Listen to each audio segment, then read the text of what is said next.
Jack the Junebug and Felix the Fit Flea could not have been more different. Jack was the manager of a store that sold tiny baby buggies. For little baby bugs, he worked all the time. Felix was a fun-loving flea who enjoyed playing his fiddle. He goofed off all the time, as you might imagine. Bug Day was a huge holiday in Bugville. All the bugs had the day off from work and school.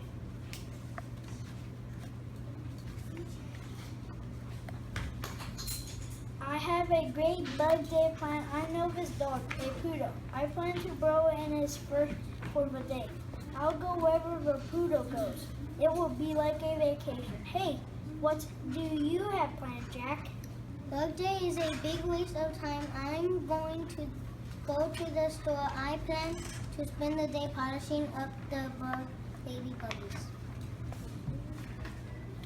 On Bug Day, as promised, Jack headed off to work. He held his briefcase with one leg and walked with his other 5 legs. Everyone else was without having fun. Happy birthday, Jack. I'm so excited. I'm going to a picnic today with 3,000 of my closest relatives. I'll see Aunt Stella and Aunt Rose and Aunt Tina and Aunt Aegis. Have a nice day, and I'm late for work. Hi, Jack. I just got birthday. I'm going to spend the entire day surfing the web. What do you have planned, Jack?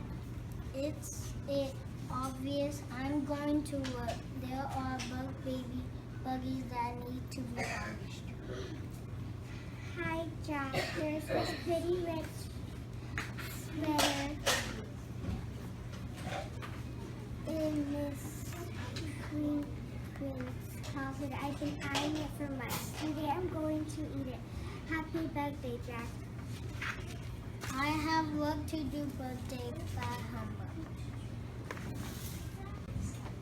Bugoween was another popular holiday in Bugville.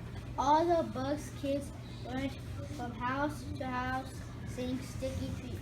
They collected melted gooey candy, which was their favorite kind of goods. I have a big bag full of melted candies. I kept it out in the sun all day long. I have melted chocolate and melted caramel and melted nougat. Bugoween is my favorite holiday. I just love handing out candies. I love to see the happy looks on the faces of those cute little bugs. Bugoween is a ridiculous holiday. If young bugs want melted candy, they should work hard and earn money to buy it themselves. When I was a boy, I got up every morning at 6. I stood up on my own 6 legs and I went to work on an ant farm. The job paid 1 penny an hour. I didn't waste that money on candy either. No, not in my day. I saved those pennies that can really add up. 100 pennies is going down. $1 big whoop. If I need $1, I just borrow it from you. On Bugoween, Jack's doorbell rang. He opened it up and saw 3 sticky treaters staying there. The 3 Sticky tree! Sticky tree! Sticky tree! Go away, bugs. I have nothing here for you. Don't you like my costume? Said I'm a millipede and I'm costume up dressed as a costume.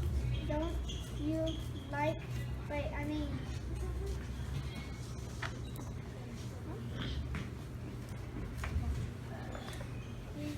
Don't you think that's cool?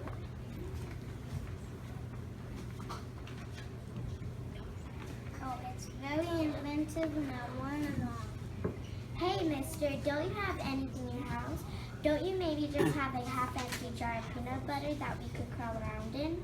I said I have nothing here for you. Now she looks you.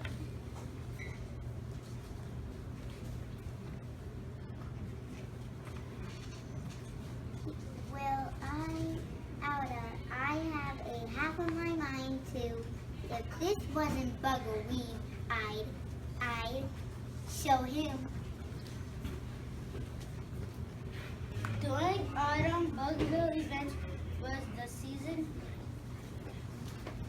The big bug hoedown. It was held in a cornfield right behind Jack the Junebug's house. Felix eventually played his fiddle, glad the pudding cockroach sang songs. All the bugville danced and carried on.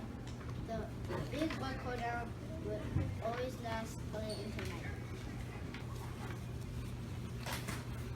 Once I loved a little mosquito. She was my red rose. He had dainty little feet and a stinger on his nose. Quiet down. Stop making so much noise. Some of us have to go to work in the morning. The residents of Belleville ignored Jack. Felix kept playing his fiddle. Glad the pudding cockroach. The bugs kept right on dancing. The little bug under the big onion. And the little orphan. She played it at trombones and she could dance the juniors and twisted like a dancing queen.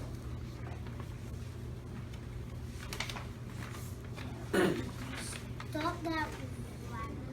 This is my last morning. If I have to come out again, I'm bringing my bug spray.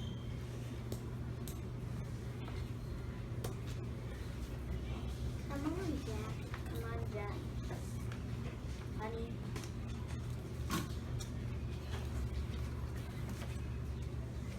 Got to learn. Enjoy your yourself. How about dancing with me? I think you're from that dancing is fun.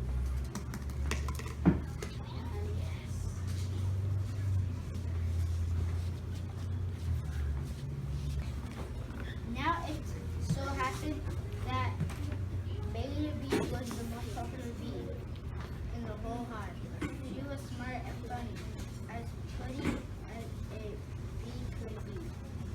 Dr. Junebug could not resist. He agreed to dance with Baby Bee. To surprise, he really enjoyed himself. I can't believe it. Clyde is a great singer. Felix plays apparently so well. I just can't help myself. It makes my six legs want to move. I'm one bad boogie green bug. I'm having fun.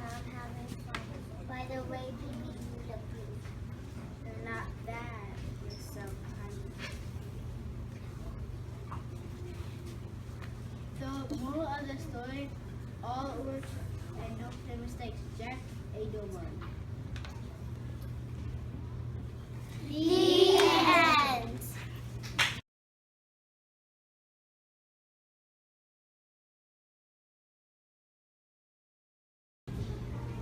Pirates have green teeth when they have any teeth at all. I know about pirates because one day when I was at the first building a sandcastle and minding my own business, a pirate ship sailed into view. Its flag had a skull and crossbones on it. I come here. Wait, come here. The pirate ship. Hey ho, blow!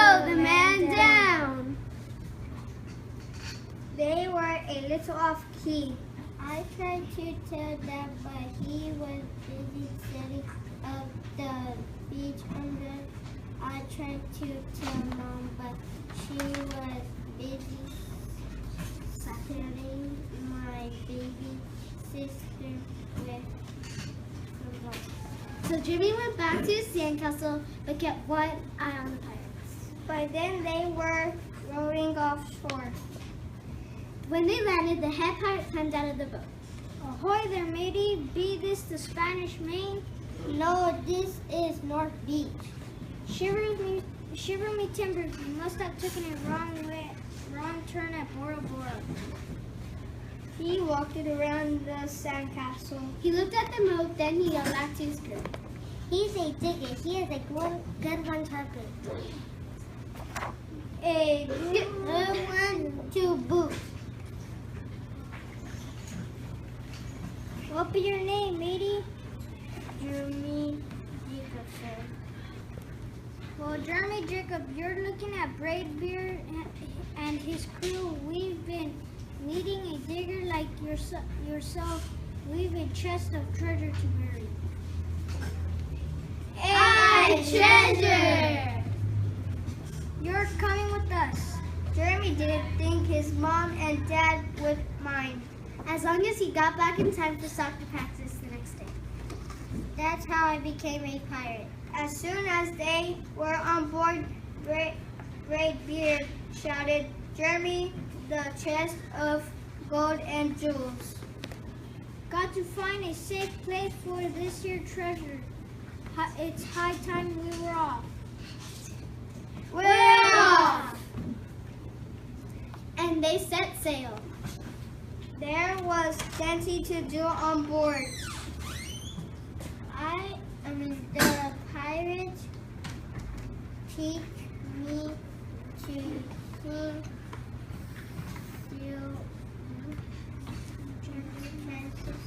the louder, the better. And they taught Jimmy to say real pirate stuff like Linda the Lover and Scurvy Dog. Braidbeard pounded his fist on the table. Down the hatch! Braidbeard gulped his food. Hand over the meat.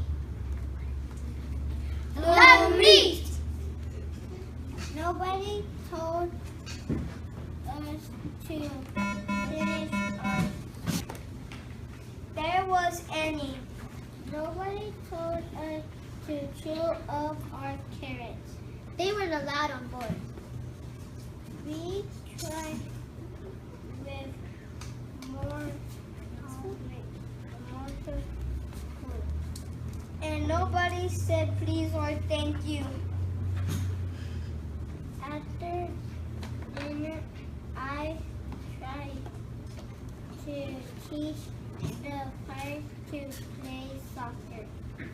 Baby, kick the ball. Arr, sucker!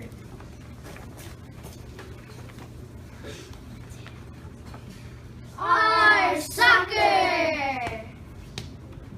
Then anybody go for the ball at once, and it rolled off the deck. After it, me hearties.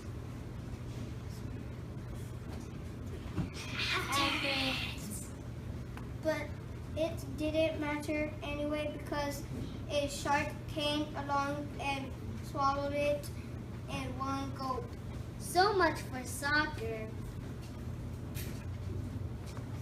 But now it was past my bedtime.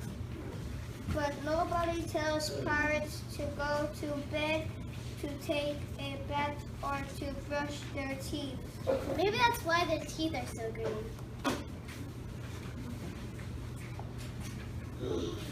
Pirates sleep with one eye open just in case. And they don't change into pajamas unless they want to. Pirates don't do anything they don't want to. Except for maybe swabbing the decks. I wanted to be a pirate forever. Tuck you in? Pirates don't tuck. No tucking! And the only thing they had to read was a map. Don't you have any books? Great Bear looked confused. Books? I didn't even bother to ask about a gun like this. It wasn't easy to fall asleep without a story, but Jeremy was finally dozing. Thunder boomed and lightning flashed. I tried to hide under the cover and wave them up against the ship, but I kept on out of my stomach. I couldn't find anyone in the cabin. They were not all on deck. Lower the sails, batter down the hatches. Everybody ran around yelling and roaring and screaming. Nobody had time to sit close and tell Jeremy it would be over soon. Nobody even noticed him. I decided at I didn't want it to be a pirate after all. Just then, flash, crash, crack. Lightning hit the mast and split it right down the middle. What will do now? Yelled one of the pirates. We'll have to turn back, called another. But the treasure, where will we bury the treasure? Jeremy stepped forward and shouted over the wind. Maybe I can help. I think I know the perfect thing. When the storm was over, Ben rowed back to shore and buried the chest. Jeremy stopped forward. They traced a map so they could find the treasure. But I didn't think I needed. After that, the pirates repaired the ship and got ready to set sail.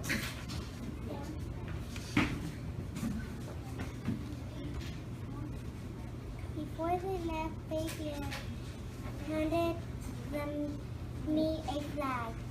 You make a fine pirate, Jeremy Jacob. Guard the treasure well. We'll be back to get it soon enough. Soon enough! And if you ever need us, just run to Jolly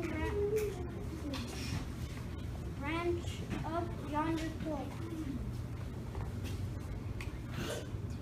Up yonder pole! And maybe I will, but not today. I have soccer practice with my team. The Pirates! The end!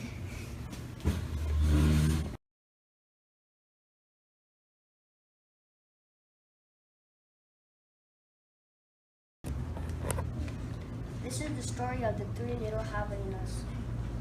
Once upon a time, way out in the desert, there were three little javelinas. In case you didn't know, javelinas are wild and hairy cousins of pigs. Hairy's no joke. Their heads were hairy, their backs were hairy, and their legs were hairy. But their snouts were soft and pink. One day, the three little javelinas carelessly trotted away to seek their fortunes. Thankfully, even though it was hot and dry, the sky was always blue. Oh, and those mountains were steep and purple. As soon as the road divided, the three little javelinas went different ways. The first javelina was a little lazy. He was so lazy that he didn't see the storm until it catched him. The whirlwind blew away and left the first little javelina sitting in a pile of tumbleweeds.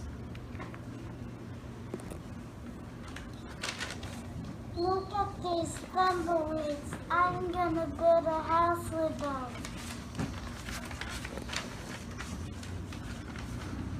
In no time at all, the first javelina did just that. Along came a coyote. He was so quick and quiet, he was almost invincible. That was one of his many magical tricks. Tears of laughter flowered from the coyote's face when he saw the tumbleweed house. Then he smelled the javelina inside. Yummy! A tender and juicy pig just for me. I am tired of eating mice and rabbits around here. The coyote called out sweetly. Little pig, let me come in. Not by the hair of my chin, chin, chin. Then I'll huff and I'll puff and I'll blow your house in.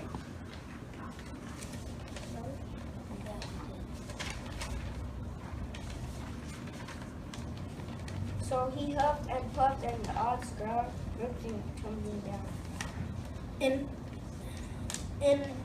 all the hollow balloons, the first little javelina managed to escape. I'm going to find my brother and sister. That was a close call. It's a good thing I'm sneaky. I'm going to follow right behind him. The second little javelina had walked a very long way.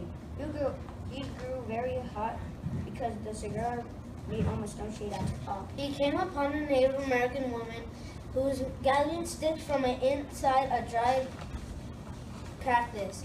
These long sticks were called cigar ribs. The second little pig looked at what she was doing and became very scared. Please, may I have some sticks to build a house? The woman generously gave him cigar ribs to build a house. When he was finished, he lay down in the shade of his new home. His brothers suddenly arrived at his new house. Brother, I am exhausted from walking the deep for so long. I come in. Sure, I will horse and you can rest. It didn't take long for the coyote to find the house made from cigar ribs. This time he uses his magic to make his voice sound like another javelina. Little pig, let me come in. Not by the hair of my chinny chin chin. Help you. Not by the hair of my chin chin chin. Then I'll huff and I'll puff and I'll blow your house down. So he huffed and puffed, and all cigar ribs came tumbling down. Come on, brother, let's go find our sister. The two little javelinas escaped just in time. They ran swiftly through the desert to find their sister's house. Well, they aren't going to outsmart me. I'll use my magic to come up with something. The third little javelina had trotted through beautiful palm trees. They had green trunks and yellow flowers. She ran into a man who was making adobe bricks for a mine's truck.